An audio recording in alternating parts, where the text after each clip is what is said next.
Bale sa ngayon, para ba patubig nyo iyan pa lang? Dito, yung unang ginagamit po namin, Yung hose na yun, water pump. yun pong nasira po yung aming Yung parang sa pangsipsip ng tubig. Opo. Oo, kasi importante yan para mo muna dito. Pag naglagay kasi tayo ng pataba, ayan, ito maganda ito. Hindi natatapon yung tubig na yan. Okay yan. Ayan, ang dami pong bulaklak oh.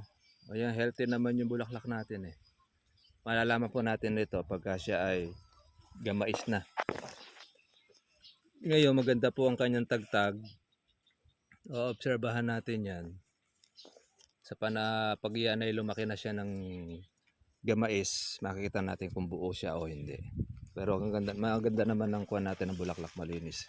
Okay naman yung ginawa. Okay naman.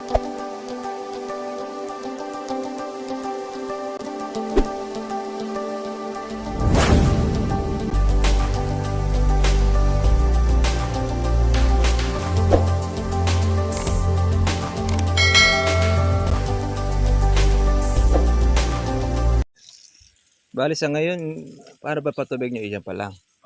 Dito, yung unang ginagamit po namin, Yung hose na yun, water pump. yun pong nasira po yung aming Yung parang sa pangsipsip ng tubig. Opo. Oo, kasi importante yan para mo muna dito. Pag naglagay kasi tayo ng pataba, ayan, ito maganda ito. Hindi natatapon yung tubig na yan. Okay yan. Ayan, ang dami pong bulaklak oh. Ayan, healthy naman yung bulaklak natin eh. Malalaman po natin ito pagka siya ay gamais na. Ngayon, maganda po ang kanyang tagtag. Obserbahan natin yan. Pag yan ay lumaki na siya ng gamais, makikita natin kung buo siya o hindi. Pero maganda naman ang kuha natin ng bulaklak malinis. Okay naman yung ginawa. Okay naman yan. Basta't importante dyan naunahan natin yung sprayin. Kasi kung hindi natin ito na-spray, sigurado sira yan. Pero may ibang rin na titiyot dahil sa Hindi naman kasi lahat yan ay magtutuloy. Kahit yan ay namuti sa bulaklak, iba yan kasi dyan maglalagas din, magbabawas. Ay importante dyan, pagka siya ay nabusog po natin ng tubig para yung matitira, yun ang susuportahan niya. Ganda naman ng buko niya. Ang pagmamasa mo kasi dyan, pagka mayroong mga uod dun sa pinakaloob niya. Ngayon ay maganda naman po ang buka niya, tsaka yung flowering. minsan napapansin ko, basta may uod, wala po yung gitna po. Wala na yon. Tapos makita mo nakasabit yung uod. Opo. Makikita mo doon sa kalamansi, pag siya ay mauod, maraming sabit-sabit yan. Tapos, yung bulaklak na yan, hindi na nakakabuka. Hindi na po. Ayun, gaya nito. Nakikita niyo po, Sir Bunag, sa petals na rin. Tanggal na yung dalawang petals na yan. Tanggal na yan. Ang kagandaan niya, malinis. Yun naman ang importante sa kalamansi. Maalagaan mo siya ng spray. Tsaka importante dyan yung matatagtag. Pero po, pag ni-spray ko po ngayon yan, lahat ng ano po na yan. Lahat ng mga mahihinang bulaklak. Sa impact po ng spray po na yan, matatagtag na po. Matatagtag na siya. Basta yung spray ninyo, huwag nyo yung matulis. Kailangan yung buka lang. Sabog para siya, hindi siya maturit yung ibang kuha natin. Mga bulaklak. Dahil naging bulaklak pala, ano? Ayan, no. Mula noong siya ay matubigan, tsaka nalagyan. Simula nang dinemo nyo kami ng unang tinutukan na po talaga namin sa patubig. Ito ayos ito. Yan. Kaya lang, medyo lalakas tayo ngayon ng tubig niya dahil naararuhan siya para mabubusog. Ay naman yan, dire-diretso na tubig niya. Puno po yan, ginagawa po namin puno. Puno siya, ayun. Para sa kunyari po, mga 3 araw, 1 linggo, hindi pa po kami magpapasok. Medyo basa-basa pa po siya. Very good. Tingnan nyo po yung resulta dahil naging bulaklak, ano. Yan ang gusto ng kalamansi. Sir Bunag, nilalagyan po Busog namin sa tubig. ng hadlang-hadlang po yan para yung pilapil po rito para stock siya. Para matagal-tagal ang basa. Tagal po yung basa. Yan, ang ganda ng bulaklak. Lalo yung Sir Bunag yun, napaka-kapal po talaga. Nang lumabas sa bulaklak niya.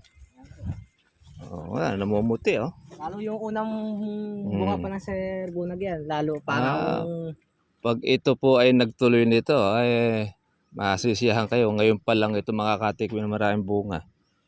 Itong kalamansi, ang ganda ng tagtag niya. Yan, makikita mo yung kalamansi pagka malinis. Wala ka makikita ng ganong siya, uod. Pag ano po True. namin sa bunag, talagang digong-digo siya para Mm. Pero ang pag-spray ninyo, kahit di na ninyo masyadong paliguan. Basta madadaanan nyo lang para Tama. makamenos kayo. Yun din naman ang kuwan yan eh. So matotal yan eh. Oh, laki ng bunga oh. Maganda ang lupa rito, kung tutuusin eh. Ang kuwan nyo lang talaga rito, tubig. Buko na pala rito eh. Oh. Tagtag na siya rito. Sabi ko Oh. sa inyo, Sir Bunag, yung Mm. simula ng unang demo nyo sa amin, Mm. umpisa na namin ayusin, tapos patubigan. Yan. Oh. Kumbaga ngayon palang nakatikim ito ng kuwan eh. Kanya karaming bulaklak eh. Pero kung noon, kailan ba yun? December kamong ito ay namulaklak. Opo. Maaga-aga tayo nakarating. Ay malalaki na po yan. Kaya, Baka meron na po sana yan, kayo niyan. Hadlang-hadlangan po namin, tapos yun nga po, Ah. nakikita po ni Kuya Paul, nakikita po niya, Mm. talagang punong-puno po yung tubig na. Tubig. Kaya Ayan ang... naararo po niya maganda, tapos Ayan ang maganda. bawat patubig po namin Sir Bunag, iba yung mabababa, inaayos po namin. Tama. Para nun, yung daloy ng tubig ninyo, Para continuous. Di- Para sa magiging para basa. iba yung tubig, hanggang dito na lang po inaabot, para Mm. hanggang dito po basa. Total naman, hanggang dyan naman yung Minsan po, pinakaugat Sir niyan eh. Bunag, nag-overflow naman ho dito. So, Yan. nakikita namin, kumakatas po din sa may Mm. tudling niya, sa mismong puno talaga. Nakikita namin, kumakatas siya. Okay yan. Para at least nun, busog po yung kalamansi natin sa tubig. Kaya di, pag Oo. nagpapatubig kami, Naayos niyo yung kanya. inaayos po namin. Di lang namin Mm-mm. makuha talaga yung tinuro yung pantay na pantay kasi medyo matagal at matigas po Sir Bunag. Totoo po yun. Kasi kuha naman ito eh. Yung kumbaga yung lupa natin eh, nag-uumpisa tayo. Pero malaking tulong na ito. Opo. Yung pagkaaralan na yan. Inaano lang po namin Sir Bunag, ginahabol namin. Kaya di po namin na tinuro yung pinapata, ginahabol namin mapabulaklak at mabasa ng maganda. Sige, Pero sige. yung siguro mga tagulan po na rin, kasuhin po talaga namin. Talagang Pero pantay na pantay po. pagka ganyan naman na siya, okay na yan. Nandyan na po yung ating patubig. Pwede na ito. At least may harang na. Importante lang dyan, yung hindi tumatapon yung tubig natin doon sa Kabila. sa kabila. Nagtubig tayo sa area na ito. Okay na rin ito. Basta ang patabaan ninyo, dito nyo na ilalagay. Sa lahat ng maaagusan ng tubig. Bali, dito na lang po Sir. Huwag nyo na ilalagay ito sa pinakatampok na yun dahil di makakain niya. Hindi maabot ang basa. Sa lahat na ito. Wala ho kang malatayan eh. Ano kaya Pwede po kahit yung racket. racket? May racket pa ba? Kaya yun ang kuha natin. Ito dahil pong bulaklak nito. Yung Marshall ba? Pwede rin po yan. Marshall na lang. Kahit Marshall siya. Ay, Marshall dyan. Meron ako nakita. Padala ka isang litro. Ay, mga panghalo lang naman yan. Galit na galit po yung mga bulaklak. Madami. Kaya po. Buko na siya. Yung, di ba Sir Bunag, yung dinemo nyo kami, after na isang linggo Sir Bunag, napapansin namin na parang Nagkuha na yan. sila pong dumadami bulaklak. Dumadami na siya. Tignan mo nga. Yun ang gusto ng kalamansi. Opo. Basta pagka yung makakuha niyo ang tamang paraan ng alaga at saka ng tubig, magpo-produce siya ng marami pong bulaklak o kagaya niyan. Ang magiging kuha na lang po natin ito, suporta sa tubig pag nagbunga ito. Pagka kasi ito ay naging buko niya, kailangan ito ay wag natin mapapatlang. Hindi na tayo magtitigang nito.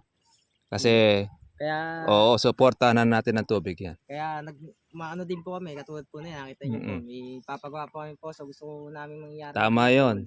Para madagdagan. Nangyari po, isang linggo kami nagpatubig din eh. Tapos yung kabila ko, isang linggo din makapatubig. Gusto namin, isang linggo, malipat ulit dito. Tama. Kaya mahanap din kami ng malakas Ng source of water para pang supply sa lahat. Talaga po. Kasi pagka halimbawa ko magtitigang ulit tayo dyan, ako masasakripisyo yung bunga. Yan ang importante dyan. At tinan nyo po, may mga bulaklak na po yung dulo, no? Dati-rati, walang pong bulaklak yan eh. Yung nakaraan linggo, Sir Tatayog na tatayog Bunag, yan. parang sampagita po talaga. Tingin ko nga eh, kasi tinan mo nga naman, no? Napakarami pong bulaklak nito. Galit na galit ah. Ngayon, buko na. Yan na po ang ating aalagaan. Yan mga buko na ito. At least po ito, meron na tayo nakikitang ko na. Gaya nito, kumpul-kumpulan, no? Yan. Pero hindi naman lahat po yan na magtutuloy. Pero marami po siyang makikitang kuha niyang bunga.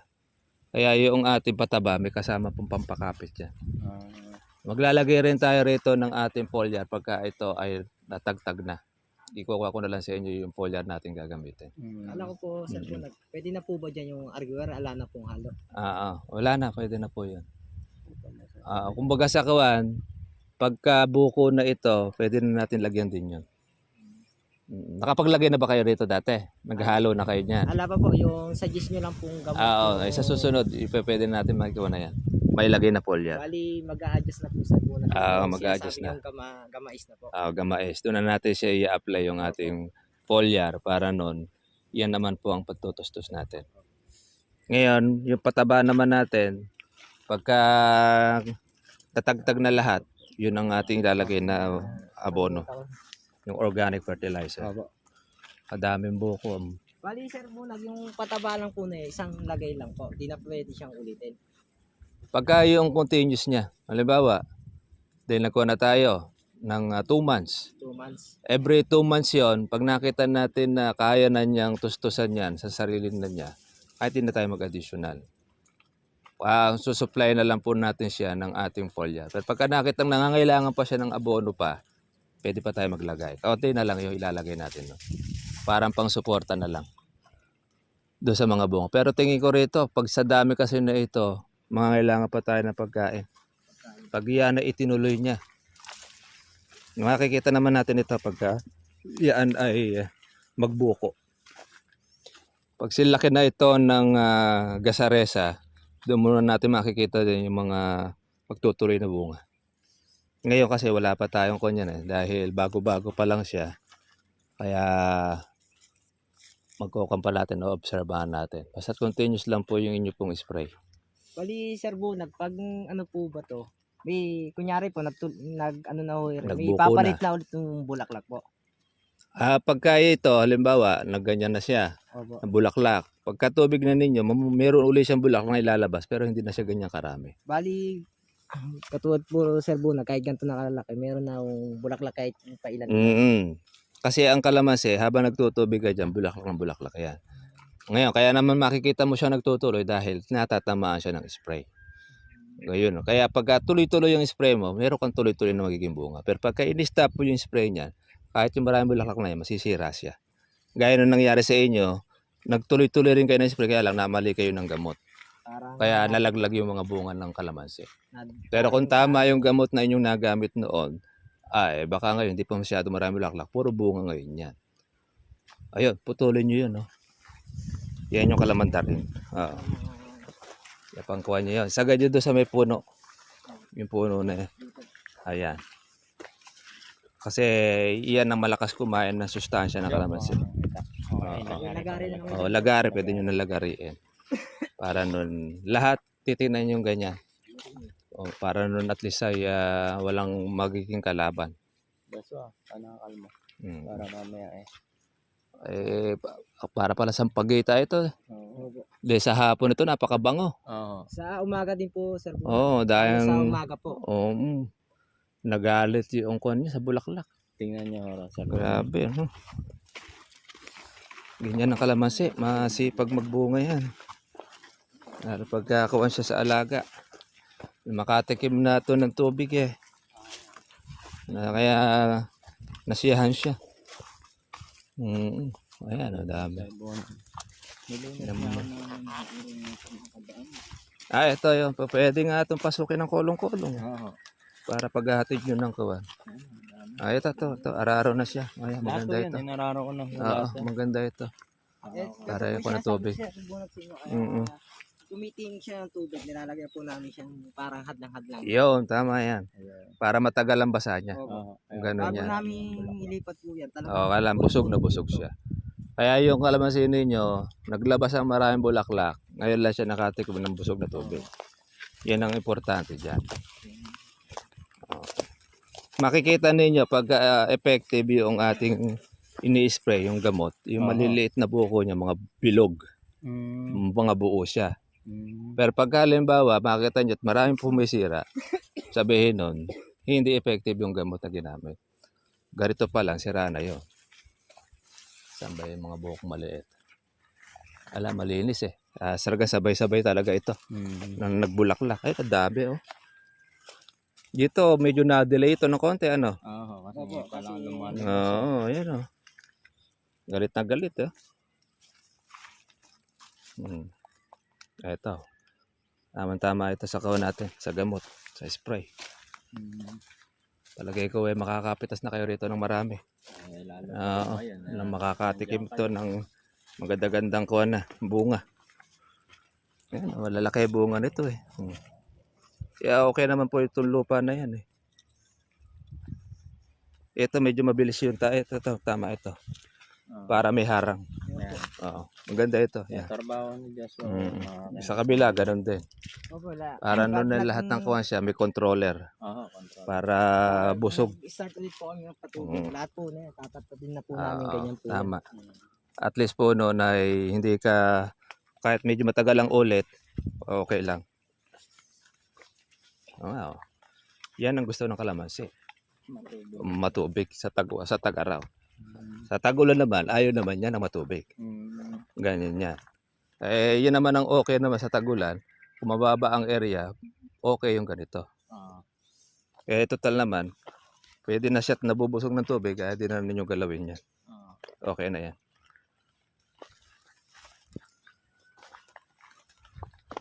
Dito tayo sa kabila. Pwede pa pala kayo magtanim dito ng gulay eh. Ano kaya Oo, pwede kayo dyan magpetsa. Kaya lang, parang maraming damo yan oh. Opo. Ang maganda dyan, mga sili. Siling labuyo. Pagka panahon na tag-ulan, mahal yun.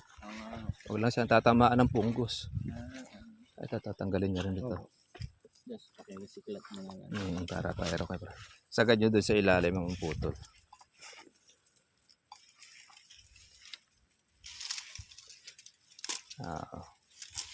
Ayan yung pinakapuno niya. Doon yung nalalagariin. Para nun ay matagal-tagal ang kuwan niya. Kaya pasinin niyo pag kayo nagpapataba, una siyang bumeberde. Dahil siya mismo kumakain eh. Yun yung pong titinan lagi dyan. Madali makita, una siyang tataas eh. Sa matinik. Matinik. Baka matinik. Ang ani nito, mga June. June ho. June na yan. Marso, Abril, May, June. Ito, mga bulaklak na ito. Gusto natin mapalaki siya ng husto. July. Kaya maganda pa presyo niyan. Ito na nga, mga tiran ng insekto ito. Kaya matibay ang kuwan niya.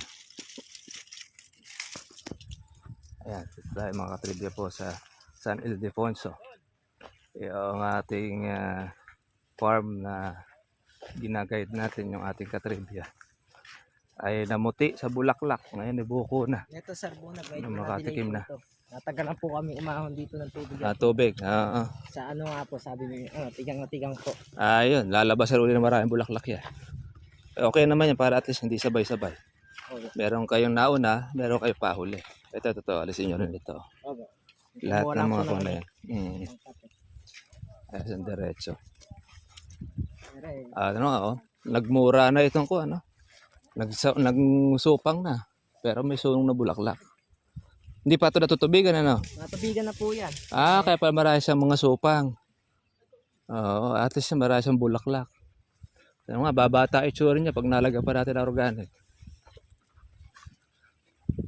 Ngayon po ba yan sir, Buna? Yung sinasabi niyo kung magtutuloy po yan. Huhutok po siya. Huhutok basta yan. Pagkakuha size niya, na niyang sa size na malaki. niya. Hindi niyo makikita, halimbawa, gatong ganito kalaki. Opo. Ayan, nahuhutok yan. Bali sir, Buna, pag humutok na po ito, di na po siya tatangkad. Hindi na gano'n tatangkad yan. Kasi makukuha na siya, makokontrol na yung kanyang paglaki. Kaya lang kasi ngayon niya tumatangkad, walang bunga. Opo. Ganun yan. Lalabong yan. O gaya nito, laki ng bunga. Kung ganyan lahat na magiging bunga ng mga tumuloy na yan, magtutukod pa kayo dyan. Ay, lalaki ng bunga. Ganyan ang kalamansi. Masipag magbunga. Basta talaga. Pero pagka hindi mo nalagaan yan, wala ka makikita ang bunga dyan. Ayan, ang mga petals na yung naiwan. Kaya, okay yan. Continuous. Maganda yung improvement. At nagagawa yung kuwan, magiging maganda ang magiging resulta. Okay yung bulaklak natin. Wala siyang hanip. Kasi pagka may hanip yan, hindi makakabuka yan. Bulaklak pa lang masisira na. Okay yan.